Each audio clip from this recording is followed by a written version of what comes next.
10ක් විතර අරගෙන දවසට මිනිස්සුන්ට විවේකයක් කියලා එකක් නැහැ. විනාඩි 10ක් විතර අරගෙන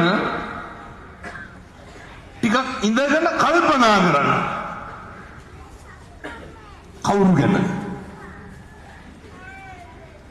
මම ගැන, තමන් ගැන. අර මගේ ඇත්ත මනුස්සයා එක්ක විනාඩි 10ක් විතර කතා කරන්න.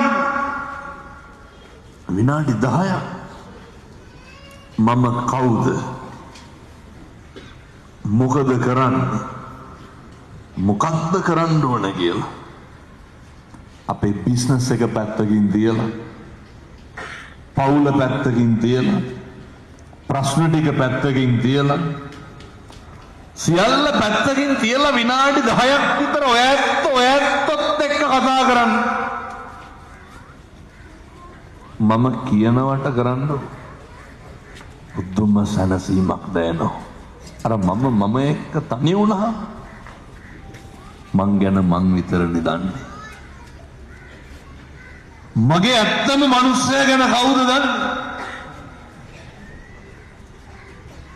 දවස අන්තිමේට මතක් වෙන්න ඕනේ